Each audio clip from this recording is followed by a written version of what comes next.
Hello everyone, it's me हमसेन। You are watching H T X. Welcome back to the channel जी। Buddies, क्या हाल चाल हैं आप सबके? ठीक ठाक हैं। हमें रिक्वेस्ट आ रही थी और जो रिक्वेस्ट कर रहे थे, मतलब उन्होंने हमें लिंक प्रोवाइड कर दिया, तो आसानी हो गई कि जो चीज़ उन्हें चाहिए थी, जिस पे वो रिएक्शन चाह रहे थे, वही वीडियो हम लेकर आए हैं, जिसका टाइटल है जनाब मिस्टर राज ठाकरे इन आपकी अदालत। तो हमें ये पता है कि शिवसेना के ये एक काइंड ऑफ लीडर हैं, मतलब मेन पर्सन है। तो देखते हैं।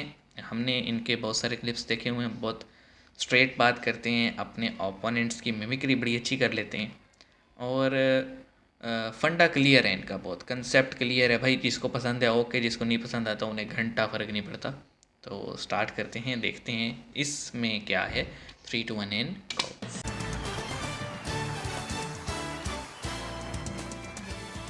और मुंबई शहर में आपकी अदालत के स्पेशल शो के लिए हमने जज के तौर पर आमंत्रित किया है दिव्य भास्कर के एडिटोरियल हेड अभिलाष खांडेकर को।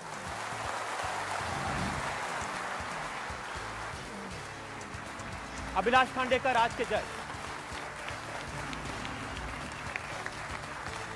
और इससे पहले कि आपकी अदालत के इलेक्शन स्पेशल में राज ठाकरे पर यह मुकदमा शुरू करें, आज के जज अभिलाष खांडेकर की इजाजत चाहेंगे आज की कार्रवाई शुरू करने के लिए।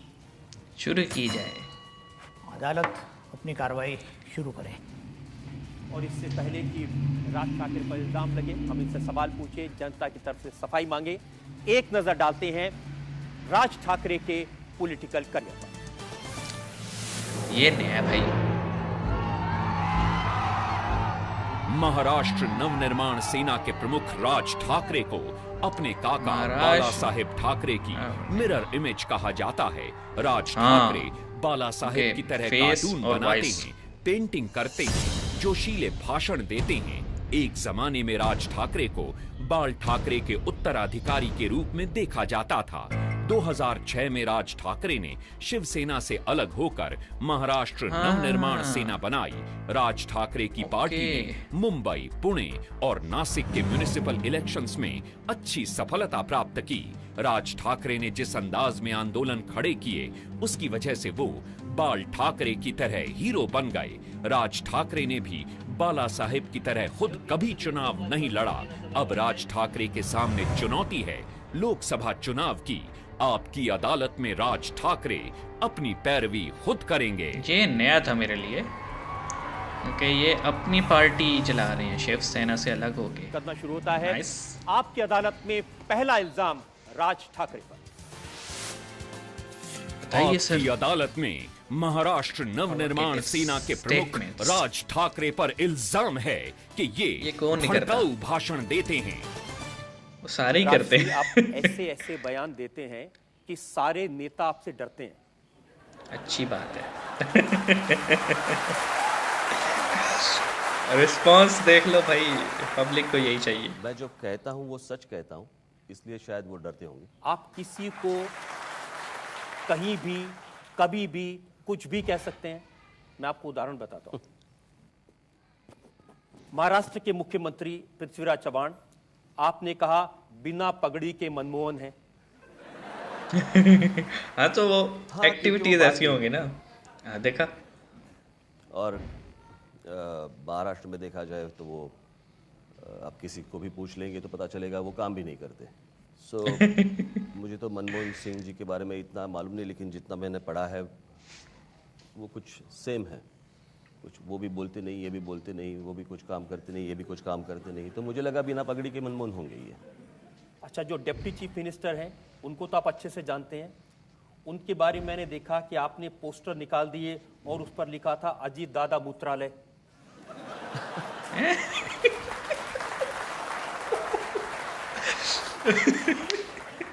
वो है पोस्टर मेरे पास।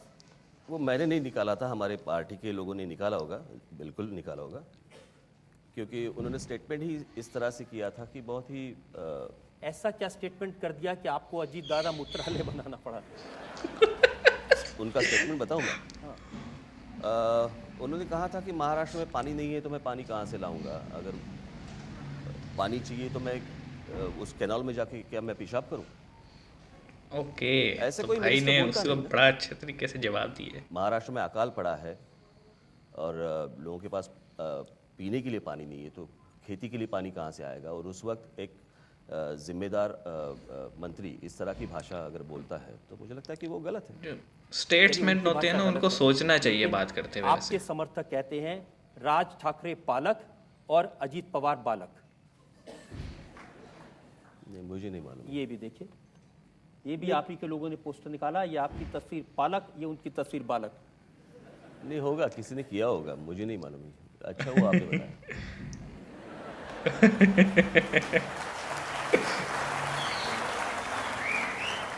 देखिए, आजकल के टाइम में ट्रोल्स होते हैं, लीडर को नहीं पता होता क्या हो रहा है, लेकिन मैं आपको गंभीर हो रहा होता है। ये आपने कहा अगर अजीत पवार अपने आसपास पुलिस का घेरा हटा के आए तो अपने पैरों पर चलकर वापस नहीं जाएंगे। जी बिल्कुल कहा। मैंने इसलिए कहा था क्योंकि मैं लास्ट ईयर मेरी 5 या 6 जगह पे मेरी रैली हुई थी और वहाँ पे तो पॉलिटिकल एलिगेशन तो होंगे ही रैलीज में। और एक जगह पे मैं गया था, वहाँ पे उनके लोगों ने कुछ पथराव किया था हमारी गाड़ियों के ऊपर। सो मुझे लगता है उस वक्त मैंने हाँ, तो इसका वो मतलब जानते हैं? बिल्कुल रेज में बोल दिया होगा। बिल्कुल हाँ, तो और कहा कि बोला है तो हमने मतलब भी तो किसके पता होगा। बिल्कुल। On the fight. फिर आपने कहा कि चुन चुन के तोड़ो मंत्रियों की गाड़ियां। ये मुझे लगता तो है कि मंत्रियों की शरद बोला है ना, पवार साहब पब्लिक की का तो नहीं मीटिंग बोला। में कहा था। बिल्कुल ठीक है आपने, आप बिल्कुल याददाश्त अच्छी है।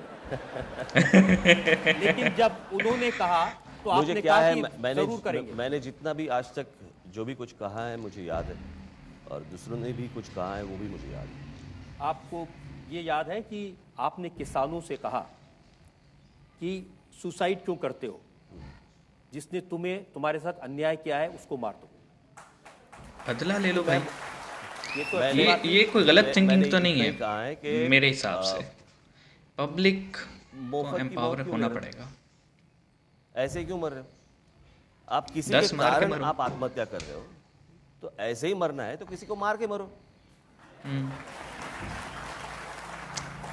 हमारी सोच मिलती है। क्यों मारने मरने की बातें क्यों करते हैं आप इतनी? नहीं है, जिनके बारे में मैं बोलता हूँ उनकी औकात ही वैसी होती है। अभी क्या करूँ मैं?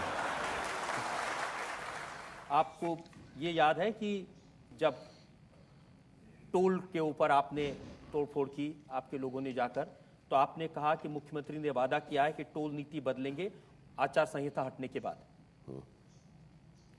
याद है? जी।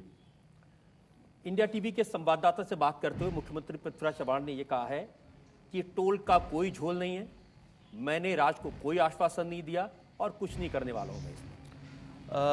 कुछ नहीं करने वाले हैं वो तो मुझे मालूम था। अभी आचार संहिता के बाद हम ही करेंगे, वो बात अलग है। लेकिन मुझे मालूम था कि वो झूठ Hell बोलेंगे। of a इसलिए मैंने confidence. उस मीटिंग में जब मैं गया था तो साथ में मैंने कुछ पत्रकारों को मैं लेके गया था। कुछ संपादक थे, कुछ चैनल के लोग थे, कुछ न्यूज़पेपर के लोग थे। उनके सामने उन्होंने ये बात की है। सो ऐसी बात नहीं है कि सिर्फ वो उन्होंने मेरे सामने बात की, उनके सामने बात की। आप कभी भी उनको पूछ सकते हैं कि उन्होंने क्या आश्वासन दिया था या क्या बात की थी, आप उनको भी पूछ सकते हैं। यानी आप मैंने उनको कहा था कि 22 ऐसे टोल हैं महाराष्ट्र में कि जहां पे जिसकी कॉस्ट 2 करोड़ 3 करोड़, रोड की 5 करोड़, अभी उसको पूरा मिला के अगर होता है कुछ 100 करोड़ मैक्स। हर जगह पे अगर आप 2 करोड़ का काम है, वहां पे अगर आप टोल लगाएंगे, बराबर है, तो वो टोल उनको दिया है कुछ 23 साल के लिए, 22 साल के लिए।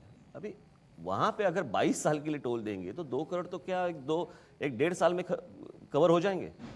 तो 22 साल, 23 साल, 25 साल वो टोल देने की क्या जरूरत है? तो उन्होंने कहा था कि नहीं, मुझे पता चल गया, मैं ये कैंसिल कर दूंगा टोल और आचार संहिता के पहले कर दूंगा। लेकिन टोल रुकवाना चाहिए, गलत हो सकता है जिस तरीके से आप रुकवा रहे हैं तोड़ फोड़ के। राज ठाकरे गाड़ियों में बैठ के काफिला जाता है। या उंगली सीधी होती है या टेढ़ी होती है। मेरे पास दूसरी भाषा है ही कहाँ। Wow, just wow. तो क्या बात है जनाब।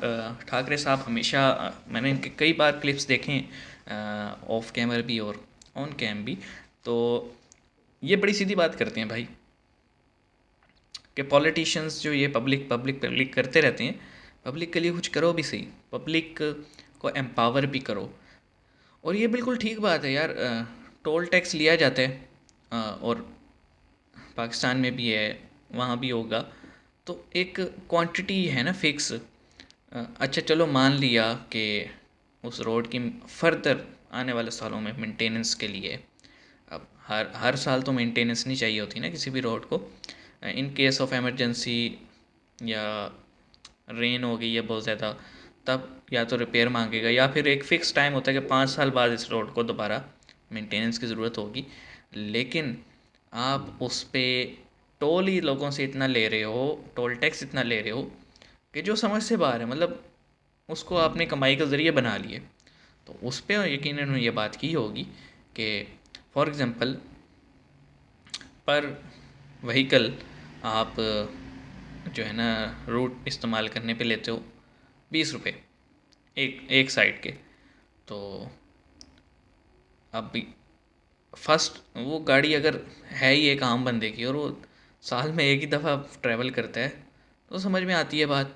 अब आप उससे एक ही टाइम पे ले रहे हो एक साइड के एक रूट के 1000 पे और वापस आने के भी 1000 पे, और उसने साल में एक ही दफ़ा आना है। तो भाई क्या वजह क्या है ये तो इट मीन कि आप एक कमाई का ज़रिया बना रहे हो। तो इन्होंने बात बिल्कुल सही रखी होगी। डेफिनेटली इन्होंने पहले प्यार से भी बात की होगी, और जब नहीं माने होंगे तो फिर मार से भी बात करनी पड़ती है। और इनका फंडा मैंने कहा ना बहुत क्लियर है भाई, टू द पॉइंट बोलते हैं, स्ट्रेट बात करते हैं और डंके की चोट पे करते हैं। तो ये चीज़ अब पॉलिटिकल हमारे नज़रियात डिफरेंट हो सकते हैं, लेकिन एक जो बात की है उस पर खड़े रहते हैं, ये बड़ी अच्छी बात है। तो मज़ा आया देख के, उम्मीद है उनको भी पसंद आया होगा जिन्होंने रिक्वेस्ट की थी, आपको भी पसंद आया होगा। और मज़ीद कमेंट सेक्शन हाजिर है जी, आप अपनी कमेंट्स, अपने सजेशंस, अपनी रिक्वेस्ट हमें भेज सकते हैं। हम पूरी कोशिश करेंगे उन पर रिएक्ट करने की। See you guys in the next